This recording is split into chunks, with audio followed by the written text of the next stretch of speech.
아랍에미리트에 배치된 한국산 방공 무기 체계 천공2가 이란이 발사한 미사일을 요격한 걸로 알려졌습니다. UAE 군 당국은 2022년 국내 방산업체와 천공2 10개 포대 도입 계약을 체결했는데 현재 실전 배치된 건 2개 포대인 걸로 전해졌습니다.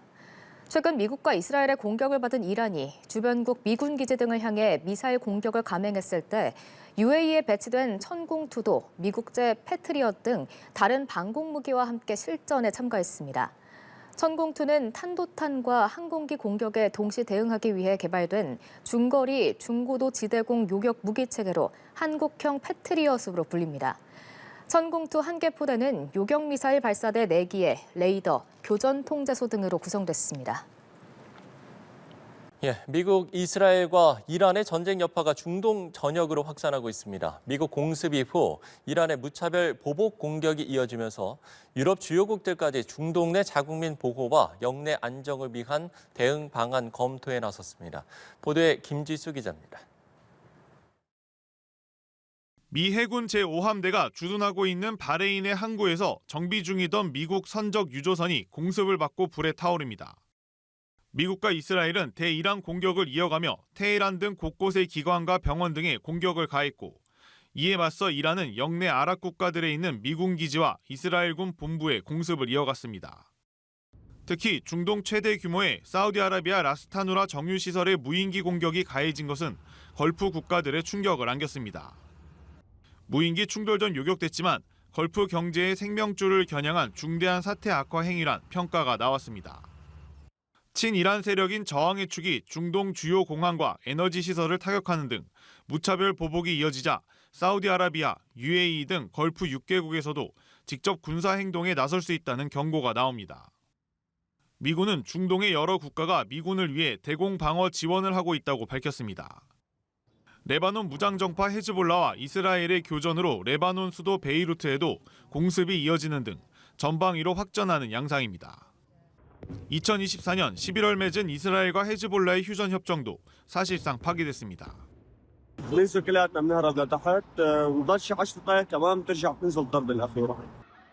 군사 개입에 선을 긋던 유럽도 전쟁의 영향권 안에 들어가고 있습니다.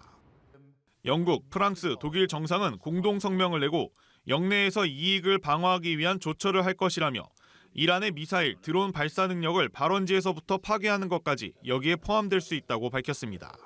연합뉴스TV 김지수입니다. 이란의 보복 공습이 걸프 지역으로 확산하면서 주요 공항이 잇따라 폐쇄되고 민간 피해도 발생했습니다. 걸프 지역 국가들은 이란에 대한 군사적 대응 가능성까지 거론하며 강하게 경고했는데요. 중동 전역으로의 확전 우려가 커지고 있습니다. 방준혁 기자입니다. 대형 호텔 인근에 드론 잔해가 떨어지며 폭발합니다. 공항 활주로 옆으론 검은 연기 기둥이 치솟습니다. 이란의 잇따른 보복 공격으로 아랍에미리트와 카타르, 쿠웨이트 등 걸프 지역 국가들에서 민간인 사상자가 속출했습니다.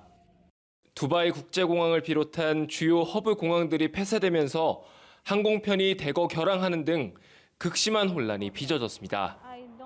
걸프 협력회의 6개국 외교장관들은 긴급 회의를 열고 이란을 강력히 규탄했습니다. 필요한 모든 조치를 다할 거라며 군사적 대응을 시사하기도 했습니다. 이딴 군사적 충돌로 영내 긴장감은 급격히 고조되고 있습니다. 이란 내 상황이 내전이나 장기 무력 충돌로 번질 경우 대규모 난민 사태로 이어질 수 있다는 우려도 제기됩니다. I feel a little bit insecure because we can be the next target. There may be some big migration from Iran to Turkey. It is going to be another crisis maybe for Turkey. 현재까지 중동 지역에 체류 중인 우리 교민의 인명 피해는 확인되지 않았습니다. 주요 기업들은 현지 임직원 안전 점검을 강화하는 한편 상황 악화에 대비한 단계적 철수 방안도 검토 중인 걸로 전해졌습니다. 이란과 미국의 군사적 충돌이 이어지면서 중동 전역으로 확전될 가능성에 대한 우려가 커지고 있습니다. 추가 보복과 맞대응이 현실화할 경우 전면전으로 번질 수 있다는 관측도 나옵니다. 이스탄불에서 연합뉴스TV 방준혁입니다. 지난달 28일 전쟁 개시 이후 이란으로부터 공격받은 걸프 국가들이 이란을 강력히 비난하며 군사적 대응에 나설 수 있다고 경고했습니다. AFP 통신 등은 걸프 협력회의 6개국 외교장관들이 현지 시간 1일 화상회의를 열었다고 전했습니다. 이들은 이란의 공격으로 광범위한 피해가 발생하고 있다며 이란 공격에 대응하는 선택지를 고려하고 있다고 경고했습니다. 미군 기지가 있는 걸프국 주요 도시들은 전쟁 개시 이후 이란의 집중 공격 대상이 됐고 이 과정에서 민간인 사상자까지 대거 발생했습니다. 예, 이렇게 미국과 이스라엘의 이란에 대한 공습이 계속되고 있습니다. 자, 그런데 미국과 이란은 더 오래 전쟁할 수도 있다면서 장기전을 또 예고하고 있는 상황인데요. 이란이 호르무즈 해협을 봉쇄하자 트럼프 대통령은 호르무즈 해협을 통과하는 유조선에 대해서 미 해군의 군사적 보호를 제공하겠다라고 밝힌 상황이기도 합니다. 한편 미국이 하메네이를 겨냥해 성공을 거둔 이른바 참수 작전을 북한의 김정은 위원장에게 적용하기는 어려울 것이라는 미국 전문가의 진단이 나왔는데요. 관련 내용들 조한범 통일연구원 석좌 연구위원과 함께 이야기 나눠보겠습니다. 어서 오십시오. 예, 안녕하세요. 예, 안녕하십니까. 이란이 현재 호르무즈 해협을 봉쇄를 하자 트럼프 대통령이 호르무즈 해협을 통과하는 유조선에 대해서 미 해군에 군사적 보호를 제공하겠다고 밝혔습니다. 다만 이제 단서가 붙었습니다. 필요한 경우 예. 어떻게 좀 해석해야겠습니까? 왜냐하면 호르무즈 해협이 폭이 상당히 좁습니다. 한 좁은 데는 한 35km 되고 그다음에 실제로 유조선이 다닐 수 있는 수심을 확보하려면 5km 정도밖에 안 되거든요. 상행, 하행 3km, 3km. 그러면 저 호르무즈 해협을 통과하게 되면 왜 지금 유조선들이 당하냐면은 이란이 소형 고속정만 활용을 해도 공격할 수 있거든요. 그러면 이란이 지금 해군 미국이 괴멸시켰다고 하지만 소형 잠수정부터 시작해서 공격 능력이 있거든요. 그러면 지금 호르무즈 해협 봉쇄 때문에 유가가 급등하니까 이걸 막기 위해서 미군이 호위하겠다 그러는데 일단 저 많은 함정들을 호위할 만한 미군 전력이 없어요. 두 번째, 모든 함정을 호위하게 되면 미 해군의 고가의 이지스함을 포함한 선박들, 함정들이 이란 해군의 공격에 노출이 됩니다. 그러니까 무제한적인 이 보호는 어려운 거고, 그러니까 일단 시장을 안정시키고 이란을 압박하기 위해서 필요시라는 단서를 다른 거죠. 예. 그러니까 모든 선박을 보호하겠다는 건 아닌 거고, 지금 중요한 게 트럼프 대통령 말이 자꾸 바뀌거든요. 처음에는 2, 3일, 이제 몇 달, 지상군, 호르무즈 해협, 말이 자꾸 바뀌고 있거든요. 그럼 초기에 정밀한 계획이 아니고 예상하지 않았던 상황으로 흘러간다라는 걸 트럼프 대통령 언급에서 이해할 수가 있는 거죠. 그러면 지금 이 호르무즈 해협을 봉쇄하는 이란의 입장에서 이 봉쇄 자체가 이란에는 무조건 좋은 카드입니까? 전혀 부담이 되지 않는 겁니까? 지금 이란의 입장에서 보면 예. 하메네이라고 하는 최고 지도자를 제거했거든요. 그러면은 지도부 순회를 모두 제거했기 때문에 지금 이란에는 반대파, 체계적인 반대파가 존재하지 않거든요. 그러면 이란의 혁명 수비대를 포함한 지금 지도부는 또 차기 구성될 지도부는 지금 제거된 하메네이하고 성격이 같아요. 그러니까 퇴로가 없는 거죠. 그러니까 지난해 6월에는 이란이 그렇게 당했지만 카타르에 있는 알 우데이드 중동 최대 미군 기지 공격할 때도 약속대련 내가 공격하니까 미리 피해라. 대화가 가능했어요. 그러니까 그 당시에는 이란도 확전을 피하고 싶은 상황이었고 어느 정도 서로 간에 암묵적인 의사소통이 됐거든요. 지금 전혀 안 되거든요. 그러니까 이란의 입장에서는 지금 여기서 밀리게 되면은 지도부가 지금 장악하고 있는 신정체제의 핵심 세력들이 모두 몰락하거든요. 그러니까 지금 끝까지 갈 수밖에 없는 거예요. 그 트럼프 대통령은 뭐 베네수엘라처럼 마두로 제거하면 그때는 로드리게스랑 사전에 협의를 했거든요. 근데 이란 내 지금 미국과 영향력 있는 세력들이 또 지금 지도부를 대체하는 세력들이 트럼프와 접촉하라고 했대. 그럼 얘기가 달라지겠죠. 근데 그럴 가능성은 제가 보기엔 희박하거든요. 그렇다면 이란으로서는 호르무즈 해협 봉쇄를 포함해서 그러니까 물귀신 작전까지도 쓸 수 있는 상황으로 지금 가고 있는 거죠. 그래서 지금 위험한 거죠. 앞서 말씀해 주신 것처럼 트럼프 대통령도 지금 약간 예상하지 못한 상황으로 흘러가고 있기 때문에 계속해서 어느 정도 나오는 의견들이 조금은 차이를 보이고 있다라고 말씀을 해주셨는데 그럼 당장 트럼프 대통령에서 뭐 지상군 카드라던가 뭐 꺼낼 수 있다고 보세요? 말이 안 되는 얘기죠. 자, 왜 그러냐면 1990년에 걸프 전쟁, 후세인이 1990년 8월에 쿠웨이트를 침공했어요. 그랬더니 미국을 중심으로 하는 34개국의 연합군이 편성이 됐습니다. 우리도 포함됐어요. 교전은 안 했지만. 그리고 실제로 교전에 참여한 국가도 5개국 됐고 무려 병력이 94만이었습니다. 그리고 지상군이 54만이었거든요. 그러고 나서도 처음 공격을 한 게 다음해 1월 공중전을 했어요. 6개월 동안 준비해서. 그리고 2월에 탱크전, 공지전을 밀고 들어갔거든요. 근데 지금 이 센트컴 정부사령부가 장악한 중동에는 지금 전개된 병력이 상시 주둔하고 있는 강습 상륙전단 최대 해봐야 1개 여단밖에 안 돼요. 3천도 안 돼요. 지금 갑자기 어떻게 지상군에 들어갑니까? 그럼 지상군에 들어갈 거면 몇 달 동안 준비했고 대금의 물자들을 지금 전진배 시켜놔야 되거든요. 지금 만일에 저 정도의 원정군이 들어간다? 그건 자살행위죠. 거기다가 이라크보다 이란은 인구가 2배거든요. 면적도 훨씬 넓거든요. 상륙도 거의 어려운 지역이거든요. 그러니까 지상군 투입 얘기를 꺼냈다는 자체가 준비가 돼 있다면 얘기가 되지만 전혀 안 된 상태에서 지금 지상군 투입한다는 얘기는 지금 얘기 상황이 그대로 안 흘러간다는 얘기 그대로 반증하고 있는 거죠. 그러면은 말씀대로 지상군 투입이 현실적으로 어렵다라고 한다면 지금 트럼프 대통령이 말하는 뭐 우리 아직 매서운 타격 시작도 안 했어. 이거 되게 오래 갈 거야. 장기전 될 거야. 이런 발언들은 왜 내놓는다고 생각하세요? 북한이 저렇게 말하거든요. 말로 하거든요. 우리 무서운 무기 있어. 우리 건드리면 어떻게 될 거야? 과거에 미국은 저런 말 하지 않습니다. 행동으로 옮깁니다. 힘이 있으면. 근데 지금 헤그세스 트럼프 말하는 게 뭡니까? 우리 아직 뭘 시작도 안 합니까? 지도부까지 제거했는데. 총력을 기울여서 지금 공격하고 있는데 뭘 시작을 안 해요. 그러니까 지금 뭔가 당황스러운 거죠. 지금 만일에 능력이 있다면 행동을 옮기면 되지. 과거에 미국은 저러지 않았어요. 원했던 그림은 뭐예요? 예? 애초에 미국이 원했던 그림은 뭐였던 건가요? 제가 보기엔 처음에 그랬잖아요. 2, 3일 정도면 끝날 수도 있고 뭐 좀 더 이렇게 얘기했잖아요. 예. 그러니까 하메네이를 제거하면 그건 충격이죠. 적 지도부를 제거했으니까. 말씀드렸지만 하메네이가 밉든 곱든 간에 그 지도부를 제거한다는 얘기는 마지막 수단이거든요. 그런데 베네수엘에서 재미를 봤거든요. 미리 로드리게스 부통령과 협의를 했으니까. 예. 지금 그런 상태도 아니었거든요.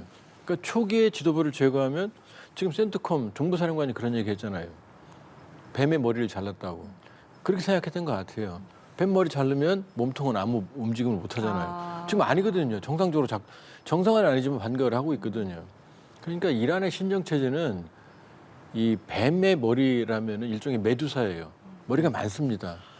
그러니까 하메네이가 제거돼도 지금 충격적인 게 하메네이가 죽고 나서 혁명수비대, 예. 이란의 혁명수비대는 오로지 정권만을 유지를 위한 부대거든요. 이게 20에서 25만이거든요. 혁명수비대가 낸 처음 메시지가 뭐냐면 우리의 이맘을 죽였다 그러거든요. 우리가 이슬람을 잘 모르는데 이맘은 이란이라고 하는 시아파에서 이맘은 일종의 메시아예요. 영적 지도자예요. 그러니까 하메네이를 성인으로 만들어 버린 겁니다. 그럼 나머지 사람들은 이게 지하도 성전이 되는 거거든요. 그러니까 초기 목표가 이해할 수가 없죠. 그러니까 하메네이를 제거해서 뭐 귀신 같은 작전이다, 뭐 20년 준비했.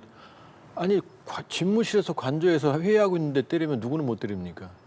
그러니까 지금 처음의 상황은 하메네이를 제거하면 이란 내에 협상을 할 거고 그럼 본인들이 원하는 질서로 이렇게 생각했던 것 같은데 네. 너무 단순하죠. 지금 흘러가는 그림이 그렇잖아요. 지금 원하지 않던 상황으로 계속 확전되고 있잖아요.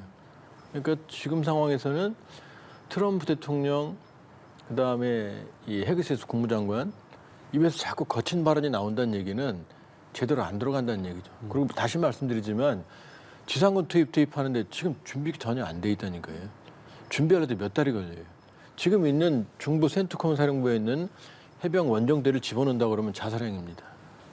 말씀하신 것처럼 결국에는 하메네이 제거가 이란의 결사항전의 도화선이 됐다라는 부분으로 해석을 해야 될 것 같은데 이렇게 전쟁이 장기화할 조짐을 보이면서 또 하나 우려되는 부분이 전선이 넓어지고 있습니다. 지금 이번 공습이 중동을 넘어서 유럽까지 전운이 번지고 있는데 이란을 도와서 전선에 합류한 헤즈볼라가 지중해에 있는 유럽의 방어선인 키프로스까지 공격을 했습니다. 굉장히 확대되고 있어요. 왜냐하면 지금 문제는 이란이 지난해 6월 12일 작전 때 데이터를 얻었어요. 뭐냐면은 이스라엘과 미국의 주요 방공망들은 뚫기가 어렵다는 데이터를 얻었고, 뚫을 때는 어떻게 해야 된다는 데이터를 얻었고, 그다음에 본인들에게 유리한 전장 환경을 만들면 어떻게 할 수 있다는 걸 정보를 얻은 거예요.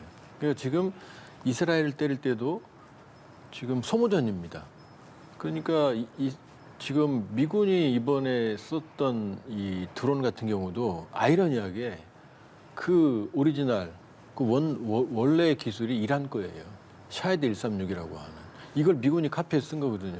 그 정도로 이란이 드론에 대해서는 자신감이 있거든요.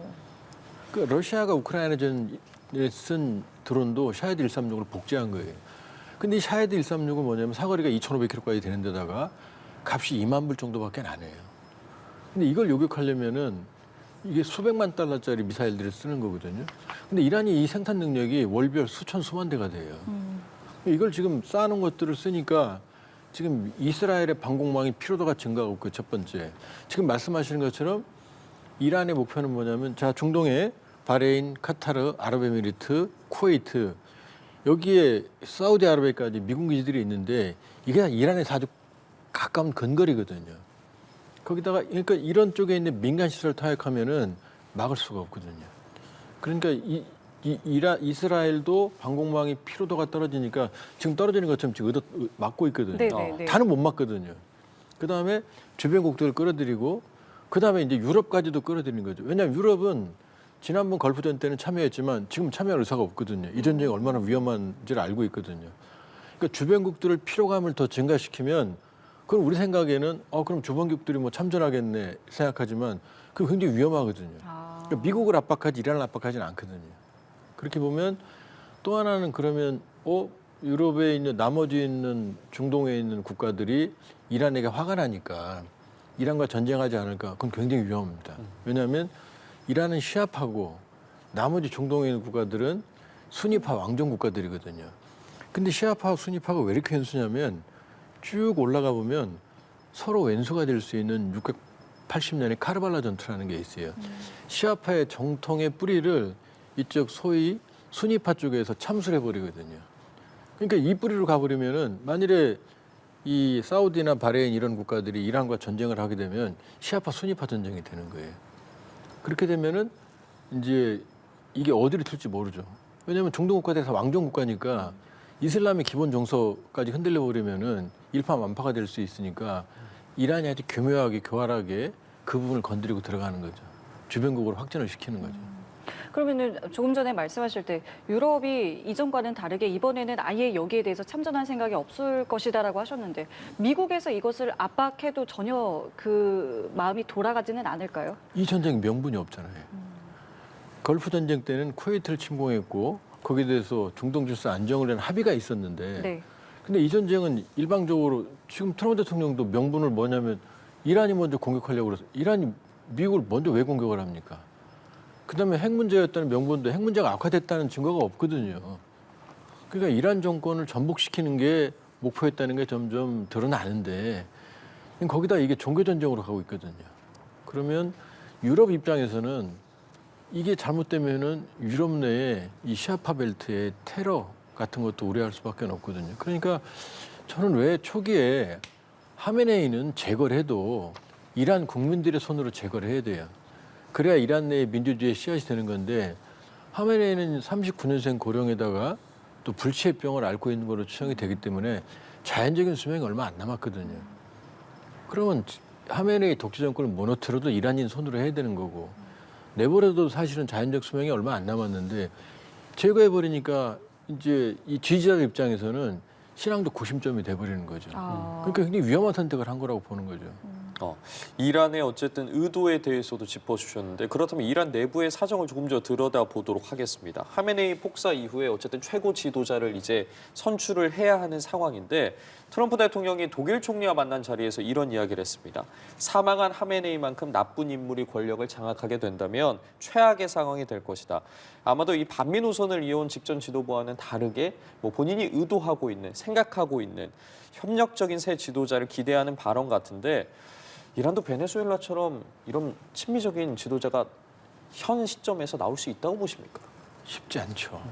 왜냐하면 우리가 민주주의 여정을 걸어올 때 60년 4.19 혁명부터 그 위대한 혁명전부터 시작해서 80년 광주 민주화운동, 87년 시민혁명 그 긴 과정을 거쳐서 여기까지 온 거거든요. 그래서 우리가 위대한 거거든요. 근데 하메네이를 제거했다고 그래서 이란이 바로 민주화되고 바로 친미 정권이 들어선다? 그럼 불가능하죠. 지금 베네수엘라도 그렇게 마두로 대통령을 트럼프가 비난했잖아요. 로드리게스 똑같은 집단이거든요. 똑같은 독재 정권의 일부거든요. 변한 게 아니에요. 근데 손만 잡은 거거든요. 지금 베네수엘라에 민주화되고 있다는 증거들이 있나요?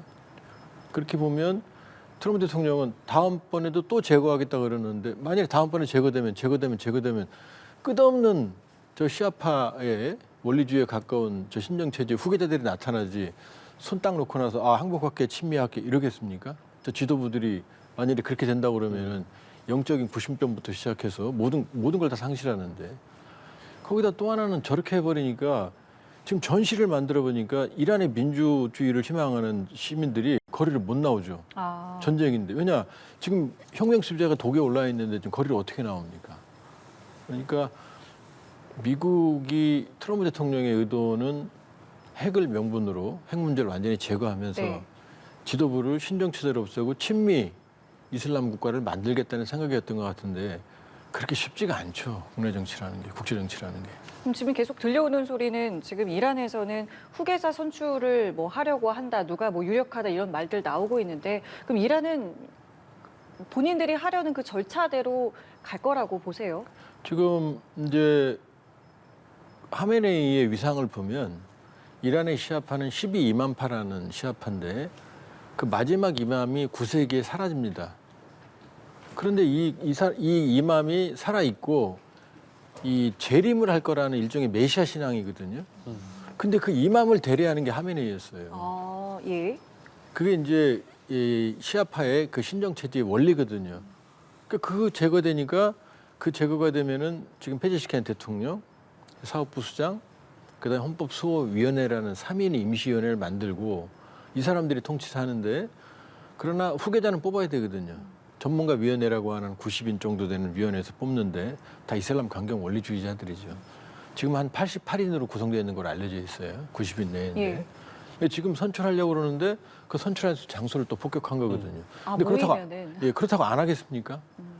지금 하메네이 유력한 혁명 수비대 영향을 가진 아들이 이제 무트자바거든요. 예.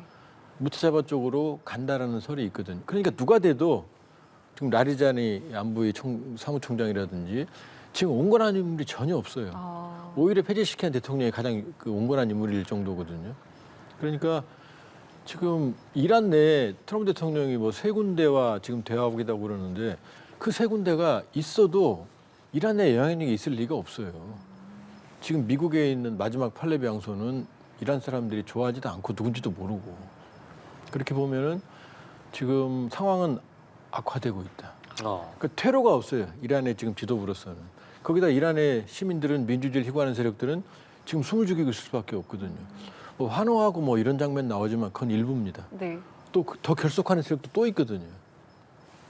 이 상황을 바라보는 타 국가는 지금 어떨지도 짚어보도록 하겠습니다. 중국과 러시아 같은 경우에는 공습 첫날에 안보리 개최를 요구하면서 미국을 비판을 했는데 그 비판의 수위를 두고도 여러 가지 이야기가 나오고 있고 당장 이제 트럼프 대통령이 조만간 중국을 방문하지 않겠습니까? 그런 부분까지 좀 고려된 것 아니냐라는 이야기도 나오고 있습니다. 개인적으로 어떻게 보십니까?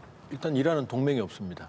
그 시아파 벨트 자기들, 그러니까 시리아 무너진 아사드 정권, 레바논 헤즈볼라, 이라크 민병대, 그다음에 후티 반군, 그다음에 순위파지만 가자지구의 하마스 이 정도밖에 없지 실질적인 군사 동맹은 없어요. 그러니까 중국과 러시아가 이번에 밋밋하다 그러는데 중국과 러시아가 이란을 도와줄 의무가 없어요. 그렇게 보면 지금 러시아는 러우 전쟁에 주력할 거고 왜냐? 지금 기회가 좋거든요. 눈이 다 유럽으로 쏠렸거든요. 그러니까 푸틴은 아마 속으로 쾌재를 부를 거예요, 지금. 그러니까 미국이나 유럽이 우크라이나를 도와줄 여력이 지금 줄고 있거든요. 네. 그다음에 중국은 어차피 지금 미국과 휴전했으니 경제적으로 시진핑 정권도 지금 상황이 좋은 건 아니거든요. 내부가. 당중앙 군사의 7인 중에 5인을 숙청할 정도로. 경제도 지금 멍 들어가고 있거든요. 그러니까 이란보다는 지금 국내 정치가 더 중요하거든요. 그렇게 보면 이란, 베네수엘라로 원유 수입의 한 20%가 타격을 받지만 그걸로 치명타는 아니거든요. 견딜 수는 있거든요. 그러니까 가능하면 이 4월에 트럼프와 확전은 안 하고 싶은 생각이고 트럼프 대통령도 중국이나 러시아를 건들지는 않거든요, 지금. 그렇게 봐야 되는 거죠.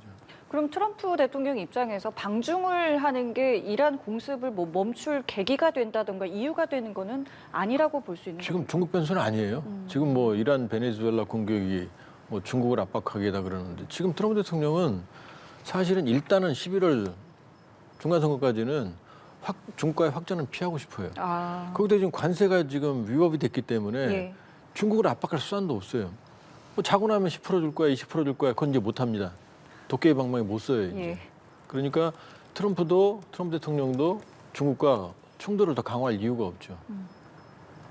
지금 그렇기 때문에 어쨌든 여러 가지 상황들에 대해서 살펴봐야 되는데 북한의 입장을 좀 살펴볼게요. 북한도 지금 미국의 이란 공습을 비난을 했는데 미국의 한 북한 전문가가 이런 이야기를 했습니다. 하메네이를 겨냥해서 성공을 거둔 것과 북한의 상황은 완전히 다를 것이다. 뭐 당연히 뭐 핵무기에 대한 부분도 그렇고요. 어느 정도 그렇게 예상은 하겠지만 트럼프 대통령도 이 부분을 모르고 있지는 않을 것 같은데요. 앞으로 어떠한 방식으로 둘의 관계는 흘러갈 거라고 보세요? 이란의 핵 문제와 북한의 핵 문제는 이란은 모범생입니다, 오히려. 왜냐하면 자, 북한은 핵실험을 6번 했습니다. 그다음 미국을 공격할 ICBM이 있어요. 화성 15, 17, 18, 19, 20까지. 그다음에 핵탄두가 50에서 100개 정도 추정됐고 얼마 전에 이재명 대통령께서 그런 말씀하셨죠. 1년에 한 10개 정도 만들 거라고. 그다음에 핵물질, 고농축 우라늄과 플루토늄도 생산하고 있어요. 이란은 핵실험도 안 했고 핵무기도 없고 ICBM도 없고 실제로 핵물질도 없습니다. 그냥 농축하는 단계 60%에서 얻어맞은 거거든요. 예.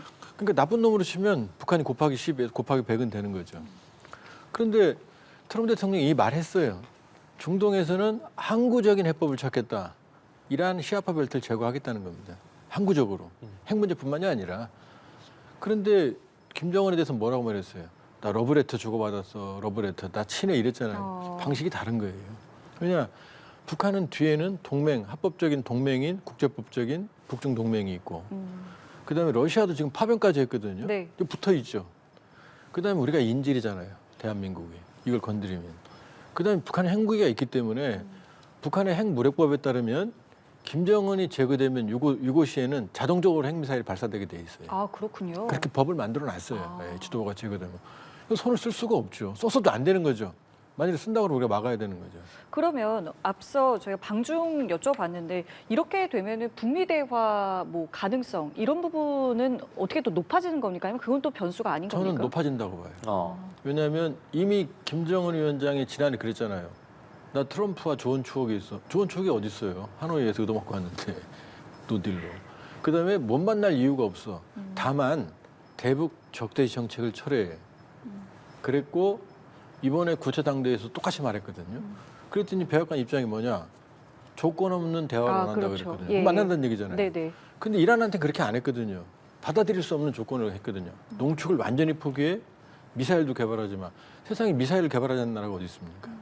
그러니까 이란한테는 받을 수 없는 조건을 던졌지만 북한한테는 러브레터 일단 만나자 이거거든요. 근데 북한한테 그 조건 없는 그 전제 자체가 사실은 북한이 받아들이기 어려운 전제 아니겠습니까? 일단 북한은 비핵화 안 한다는 입장이죠.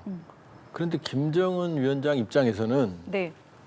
지금 말씀드렸지만 북한을 베네수엘라나 이란 식으로는 못 다룹니다. 다뤄서도 안 되고 우리 입장에서. 그런데 김정은 입장에서는 나도 당할 수 있네라는 최악을 생각할 거 아니에요. 그러니까 미국하고 정면으로 충돌하는 건 위험하죠. 그렇게 일단 만나서 상황을 안정적으로 끄는 협상 국면으로 가는 게 훨씬 유리하다고 판단할 거고 두 번째, 트럼프 대통령은 3월 말 4월에 베이징에 오게 되면 예. 제가 보기에 그때까지도 이란 전쟁 후유증이 끝날 가능성이 높질 않아요. 수렁으로 들어갈 가능성이 더 높거든요. 그럼 11월 중간 선거는 다가오는데 네. 그럼 이걸 뒤집을 수 있는 비카드가 또 필요하거든요. 그럼 트럼프 대통령은 정치적 마케팅엔 귀재거든요. 그럼 여기 와서 김정은 안 만날 이유가 없잖아요. 해결 안 되더라도 만나서 러브레터라고 얘기했으니 완전한 합의는 아니더라도 인터림 스테이지, 중간 단계 합의는 하겠다는 얘기거든요. 양쪽 다. 그러면 양쪽 다 둘이 만나서 손해볼 게 없잖아요. 그렇네요. 그러니까 북한의 핵에 대한 집착은 더 강해질 거다. 그러나 둘이 이해관계에 따라서는 4월에 만날 가능성은 김정은 입장에서 일단 만나면 상황을 안정화시킬 수 있잖아요. 트럼프 입장에서도 와서 시진핑 주석과는 새로운 합의가 나올 게 없어요. 그냥 휴전으로 가는 겁니다. 그냥. 그렇다면 김정은이라도 만나고 가면은 남는 장사가 될 수 있는 거죠. 끝으로 현 전황과 관련해서 우리 관련한 이야기도 좀 해보도록 하겠습니다. 아랍에미리트에 배치된 국산 방공무기 천궁2가 이란이 발사한 미사일을 요격한 것으로 전해졌는데 외국에 수출된 우리의 이 방공무기가 실전에 투입된 기억은 별로 없거든요. 처음이라고 봐야겠습니까? 처음이고요. 저렇게 방공무기를 수출할 수 있는 나라도 거의 없어요. 그러니까 대단한 쾌거죠. 근데 이제 문제는 저 천궁2도 패트리어트와 같거나 능가하는 능력에 값은 뭐 거의 절반에 불과할 정도로 가성비가 좋거든요. 근데 문제는 뭐냐면 저 천궁2도 가격이 비싸거든요. 포대 하나에 4천억이거든요. 그런데 저게 아주 훌륭하게 역할을 해내고 있지만 문제는 뭐냐면 또 방공미사일 재고가 떨어지면 그때는 힘들거든요. 이란이 지금 그걸 노리고 있거든요. 그러니까 그렇기 때문에 일단은 최대한 끌고 가자. 그렇죠. 그러니까 일단은 우리 K방산 입장에서 보면은 대단한 쾌거죠. 90% 이상의 요격률을 보였다면 패트리어트보다 훨씬 높은 거예요. 그러나 우리도 저 사례에서 좀 봐야 되는 건 뭐냐면 가성비가 있는 저가 무기들로 다량으로 공격할 경우에 이 고가의 요격망 체계가 완벽하긴 하지만 지속 가능성이 있는 방공망을 제거하는 데는 한계가 있다. 그러니까 우리도 저 이번 이란 사태에서 수도권 방어를 위한 많은 시사점을 찾아야 되는 거죠. 그러면 앞서 미국 드론도 말씀을 하셨고 지금 뭐 전력 얘기 간단하게 하셨으니까 그럼 전력 측면으로 봤을 때 이게 장기화되는 것은 지금 글쎄요 누구에게 좀 더 유리한 상황인 건가요? 이란은 독재 국가잖아요. 예. 여론을 통제하잖아요.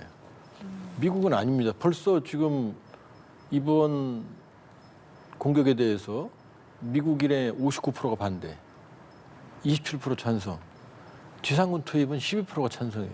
현재 상황에서요. 예. 근데 지금 미군 사상자들이 나오고 있거든요. 더 나올 거거든요. 아, 그렇죠. 거기다가 주변에 지금 피로돈 증가할 거거든요. 이스라엘도 지금 텔아비브가 힘겹게 막고 있지만 지금 뚫리고 있거든요.